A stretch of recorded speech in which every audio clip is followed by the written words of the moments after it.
Assalamualaikum. This is me Shoaib and you're tuning into Shoaib's Vibe Station.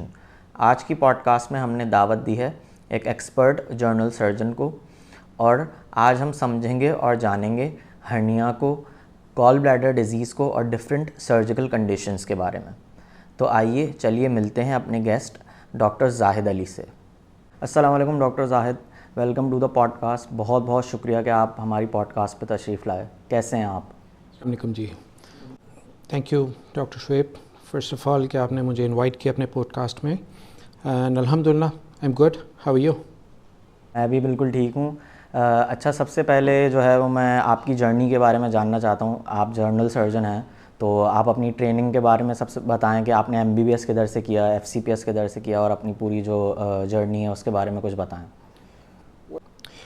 मैंने MBBS start किया 1999 बकाई university से, 2004 में complete किया and then house job 2004 to 2005। Then I joined Liaquat national hospital general surgical training के लिए 2008 तक Liaquat national में and then 2008 to 2012 मैं JPMC में था। From 2013 to 2018 Feb I guess या मैं एज एन असिस्टेंट प्रोफेसर काम किया बकाई हॉस्पिटल नाज़ाबाद में। 2018 में कनाडा चला गया मैं एंड 2018 में ही मैंने saint Michael's hospital Toronto join किया as a research coordinator and I worked on OR black box and उसके अलावा मैं एज अ सर्जिकल असिस्टेंट काम करता था एक प्लास्टिक सर्जन के साथ वहाँ पे कनाडा में। 2021 में I return back to Pakistan और 21 नवंबर ज्वाइन किया मैंने Ziauddin as an assistant professor general surgery. अच्छा, अब हम स्टार्ट करते हैं हर्निया से। सबसे पहले तो आप सबसे पहले आम ज़बान में बताएं कि हर्निया होता क्या है। हर्निया किसी भी कैविटी में अगर उसकी दीवार कमज़ोर हो जाए तो उसे और उस कमज़ोर दीवार में से जो उस कैविटी के आज़ा हैं, चाहे वो आंतें हों चाहे वो चर्बी हो, वो उस कमज़ोर दीवार में से बाहर निकलने के बाद स्किन के नीचे जमा हो, इसे हम हर्निया कहते हैं। अब ये इसकी कोई भी पोजीशन हो सकती है डिपेंडिंग, ये एक्सटर्नल भी हो सकता है और इंटरनल भी, मीन अंदर की तरफ भी हो सकता है और पेट की दीवार पे भी हो सकता है। जैसे आपने टाइप्स बताई हैं, तो आप थोड़ा सा टाइप्स को और एलैबोरेट करें। मैंने टर्म्स सुनी है कि अम्बिलिकल होता है, तो आप उसको थोड़ा सा एलैबोरेट कर सकें तो। यस, जैसे कि मैंने आपको बताया कि किसी भी कैविटी की दीवार अगर कमज़ोर हो जाए और उस कमज़ोर दीवार में से उसके आज़ा वो बाहर प्रोट्रूड आउट करें तो उसे हम हर्निया कहते हैं।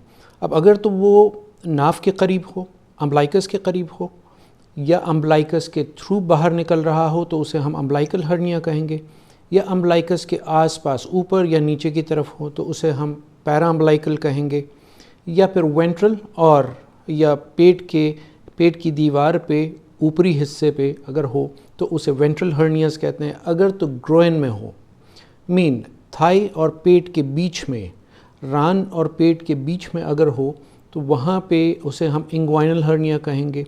इसी तरह से मैंने आपसे कहा कि जी इंटरनल हर्निएशंस भी होती हैं। अब इंटरनल वो आपको नज़र नहीं आएंगी, मिसाल के तौर पे स्टमक, मैदा, वो अगर हर्निएट कर जाए और चेस्ट की तरफ चला जाए तो उसे हाइटस हर्निया भी कहते हैं।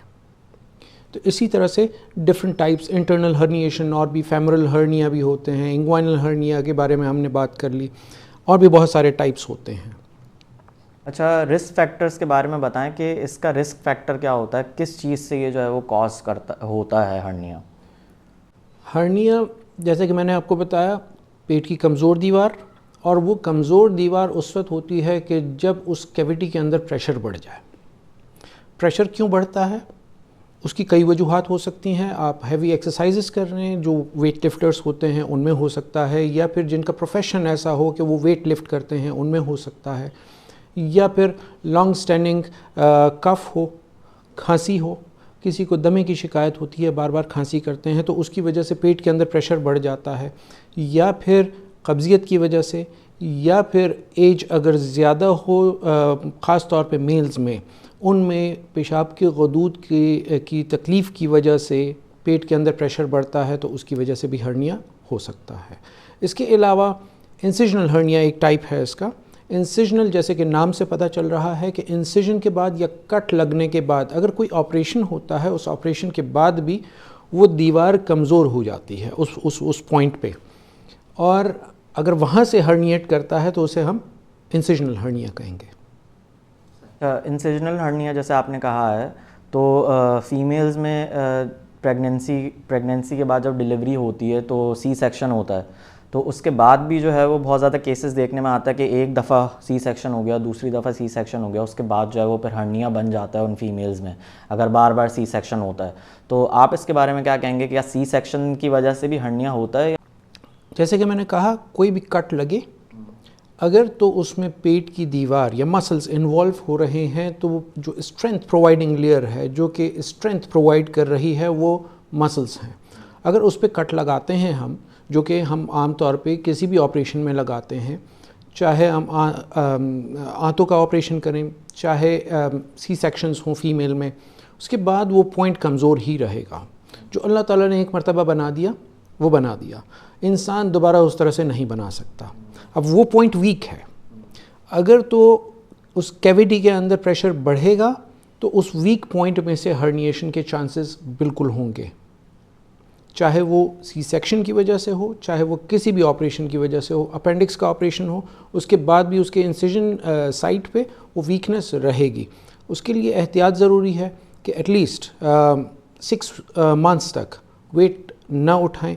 सिर्फ हम ये कहते हैं अपने पेशेंट्स को, सिर्फ वेट आपने अपना उठाना है, दैट्स इट। अगर किसी को हर्निया हुआ है तो सर्जरी कब नेसेसरी होती है कि भाई सर्जरी ही अब होगी? क्या अगर सर्जरी नहीं कोई करवाना चाह रहा तो कि किसी और तरीके से ये ट्रीट हो सकता है? इसका ओनली ऑप्शन आपके पास जो है, ओनली ऑप्शन है कि आप सर्जरी करवाएं, और उस कमज़ोर दीवार को आपको मजबूत करना पड़ेगा। कैसे करेंगे? चाहे आप उसे टाँके लगा के मजबूत कर दें, चाहे उसके ऊपर जाली लगाएं, आप जैसा भी करेंगे, जो भी ऑप्शंस आपके पास अवेलेबल हैं। बट शॉर्ट में अगर मैं आपको बताऊं तो सर्जरी ज़रूरी है।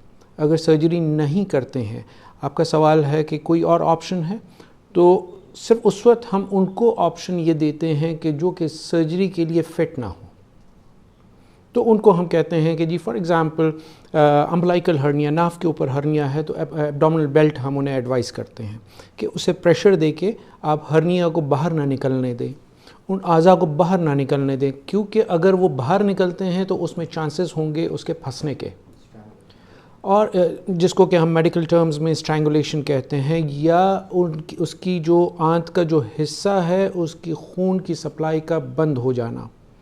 ये एक इमरजेंसी सिचुएशन है। अब उस सिचुएशन में आपको इमरजेंसी में ऑपरेट करना पड़ेगा। हो सकता है कि आंत का हिस्सा कि जिसमें कि ज़िंदगी के आसार ख़त्म हो गए हैं उसको निकालना भी पड़ सकता है। तो इसलिए हम एडवाइस करते हैं कि आप उस दिन का इंतज़ार ना करें कि जब स्ट्रैंगुलेशन हो या आंत की ब्लड सप्लाई बंद हो जाए या उसमें ज़िंदगी के आसार ख़त्म हो जाएं। बेहतर ये है कि हम इलेक्टिवली या हम प्लान करके उसको सर्जरी करें और उसको रिपेयर कर दें, उसको मजबूत कर दें। अच्छा, सिम्टम्स के बारे में आप बताएं कि सिम्टम्स क्या होते हैं अगर किसी को हर्निया है तो? सिम्टम्स ये होंगे कि पेशेंट आपके पास आते हैं कि नाफ जो है वो फूल रहा है, वहाँ पे एक स्वेलिंग हो रही है, या नाफ के ऊपरी हिस्से पे, या ग्रोइन में, थाई और एब्डोमेन के बीच में, या अगर तो इंटरनल हर्निएशन है जैसे हाइएटस हर्निया है, वो पेशेंट्स जो हैं वो आमतौर पे पेन, भारीपन, या फिर यह है कि मुंह के अंदर कड़वा पानी आना, इन सारी अलामात की शिकायत करते हैं। आम तौर पे जो एक्सटर्नल हर्नियाज़ हैं जो कि बाहर दिखते हैं वो स्वेलिंग के साथ प्रेजेंट करते हैं, और अगर तो वो स्ट्रैंगुलेट हो या फंस जाए तो फिर वो स्वेलिंग अंदर नहीं जाती और वो पेनफुल होता है।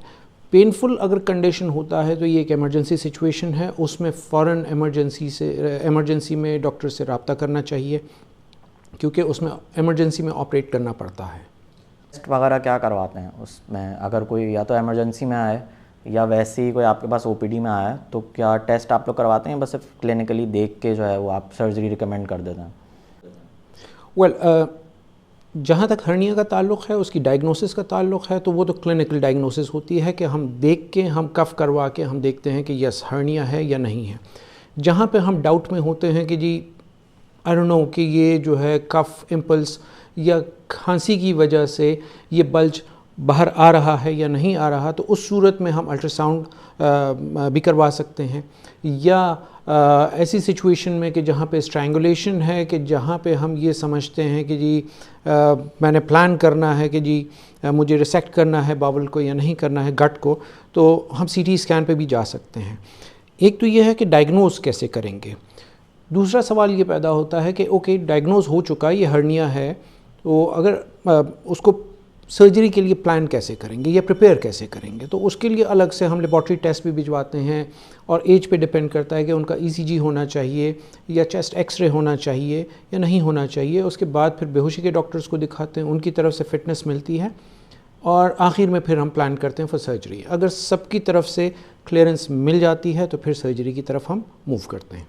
जब आप सर्जरी की तरफ रिकमेंड करते हैं तो इसमें सर्जिकल एडवांसमेंट्स क्या क्या हैं? मैंने सुना है लैप्रोस्कोपिक भी होता है और ओपन भी होता है। वेल अगर हम हिस्ट्री में जाएंगे हर्निया रिपेयर की, तो उसमें है ये कि पहले ओपन टेक्निक्स हुआ करती थी। ऑलमोस्ट 70 डिफरेंट टेक्निक्स हैं हर्निया रिपेयर्स के। अब इस वक्त रीसेंट जो है, जो गोल्ड स्टैंडर्ड है ओपन में, हम ओपन भी कर सकते हैं, हम लैप्रोस्कोपिकली या कैमरे के ज़रिए या जिसको कि लोग लेज़र ऑपरेशन कहते हैं, ये भी हो सकता है। अब जो ओपन टेक्निक है उसमें हम जाली लगाते हैं और इसको लीचनस्टाइन मेथड हम कहते हैं अपनी ज़बान में। इसके अलावा शोल्डाइस टेक्निक भी है। शोल्डाइस टेक्निक इस वक्त सिर्फ जो है वो कनाडा में शोल्डाइस क्लिनिक में हो रहा है, बाकी और जगहों में नहीं हो रहा। उसके बाद हम लैप्रोस्कोपिकली, जो आप एडवांसमेंट की बात कर रहे हैं, तो लैप्रोस्कोपिक टेक्निक्स आ गई हैं। लेकिन लैप्रोस्कोपिक के लिए बाज़ रिकमेंडेशंस ये हैं कि अगर तो रिकरेंट इंग्वाइनल हर्निया है तो उसमें हम कर सकते हैं। रिकरेंट मीन कि दोबारा हुआ है ऑपरेशन करने के बाद, या बायलेटरल है मीन दोनों साइड्स पे है। अगर एक साइड पे है तो बेहतर यही है कि उसको ओपन टेक्निक से ही किया जाए, अदरवाइज़ आप लैप्रोस्कोपिकली भी कर सकते हैं। अच्छा, आपने मैश की बात करी, तो मैश इम्प्लांट काम कैसे करता है? और मैंने सुना है कि थोड़ा सा कंट्रोवर्शियल है कि नहीं लगाना चाहिए, तो इसके बारे में आपकी क्या राय है? और मैश जब भी आप लगाते हैं हर्निया में, तो उसकी जो जिस तरह से वो काम करता है, वो एक फॉरेन बॉडी है, वो हमारी बॉडी का हिस्सा नहीं है। तो जब भी हम उसको बॉडी के अंदर रखते हैं तो हमारी बॉडी रिएक्ट करती है। सो जब रिएक्शन होता है तो उसमें फाइब्रोसिस होगा। फाइब्रोसिस मीन कि वो जगह हार्ड हो जाएगी। अब जब वो हार्ड होगा तो उसका रिज़ल्ट ये निकलता है कि वो जो कमज़ोर दीवार थी उसको आपने मजबूत कर दिया। अब कंट्रोवर्शियल जो बात आपने की है, कहाँ पे मैश यूज़ नहीं कर सकते हैं। मैश हम वहाँ पे यूज़ नहीं कर सकते हैं, जैसे मैंने आपसे कहा कि अगर तो ये स्ट्रैंगुलेटेड हर्निया हो, अगर ये फंसा हुआ हो और उसके अंदर इन्फेक्टेड हो वो, तो वहाँ पे हम मैश आम तौर पे यूज़ नहीं करते हैं, क्योंकि ये फॉरेन बॉडी है, इसकी ब्लड सप्लाई तो है नहीं। तो यहाँ पे अगर तो इन्फेक्ट होता है ये मैश, ये जाली, तो यहाँ पे बैक्टीरियाज को मारना या उसको ख़त्म करना बड़ा मुश्किल काम होता है।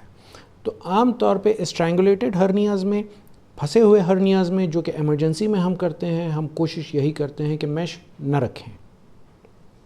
हर्निया सर्जिकल कॉम्प्लिकेशंस क्या क्या होती हैं? हर्निया की सर्जिकल कॉम्प्लिकेशंस डिफरेंट अगेन जो पोजीशंस हैं उसके मुताबिक होंगी। वैसे जनरल कॉम्प्लिकेशंस को हम डिवाइड कर देते हैं anaesthesia complication and surgical complications. Anaesthesia के अपने कॉम्प्लिकेशंस होते हैं, सर्जरी के अपने कॉम्प्लिकेशंस होते हैं। अगर तो हम सर्जरी के बारे में बात करेंगे तो उसमें यह है कि वुंड साइट इन्फेक्शंस ये हो सकता है, ब्लीडिंग हो सकती है, हर्निया अगर मैश रखते हैं इन्फेक्शन उसमें होना, या फिर हर्निया रिकरेंस दोबारा भी हो सकता है।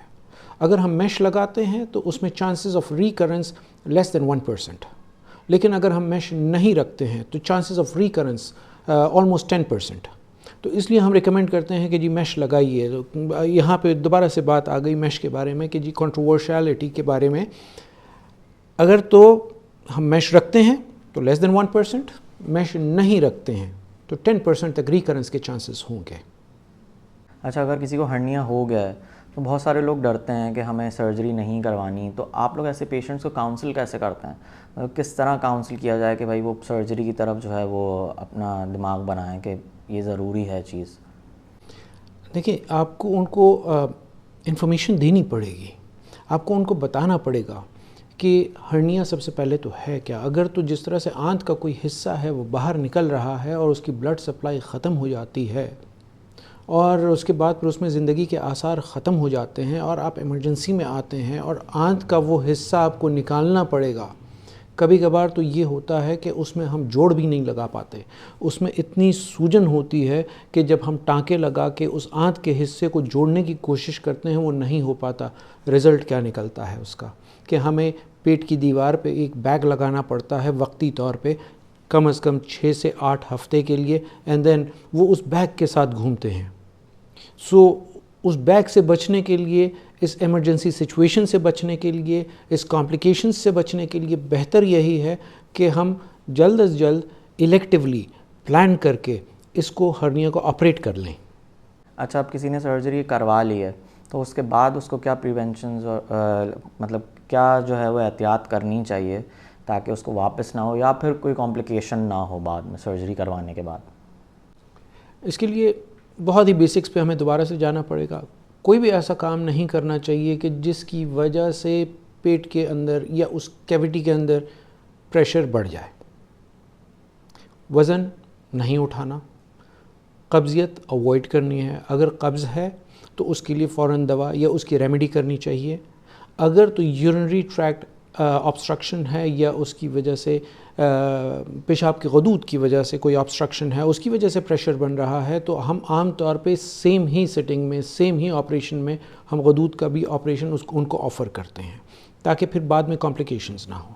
अगर खांसी का कोई है, दमे की शिकायत है, तो हम कोशिश यही करते हैं, उनसे यही उनको एडवाइस करते हैं कि कोशिश करें कि दमे का अटैक ना हो या आप ऐसी जगहों पे ना जाएं कि जहाँ से आपको एलर्जी है या डस्ट है या जिस चीज़ से भी आपको एलर्जी है, क्योंकि जब एज़मा या दमा उसके जो अटैक होता है तो उसके बाद ऑब्वियसली उनको खांसी भी होगी, उसके बाद फिर सांस में तकलीफ़ भी होगी। उसका रिज़ल्ट क्या निकलता है? पेट के अंदर प्रेशर का बढ़ जाना। जब भी पेट के अंदर प्रेशर का बढ़ जाता है तो उसका रिज़ल्ट क्या निकलता है कि जो हमने रिपेयर किया है उसमें दोबारा हर्निया के चांसेस होंगे। क्या बेल्ट बांध के भी रखना चाहिए काफ़ी टाइम तक, या डॉक्टर्स कब तक बोलते हैं कि बेल्ट बांध के रखे? मैं आमतौर पर एडवाइस करता हूँ 6 मंथ्स तक। जब भी वो बिस्तर से बाहर निकलते हैं, चलना फिरना करेंगे, कोई भी डेली रूटीन के अपने काम करेंगे, तो बेल्ट बांध के रखें at least for 6 months. First 6 weeks के लिए उन्होंने कोई वेट नहीं उठाना है। बेल्ट भी बंधा रहेगा लेकिन वेट नहीं उठाना उन्होंने। बाकी बेल्ट 6 मंथ्स तक उनका बंधा रहेगा।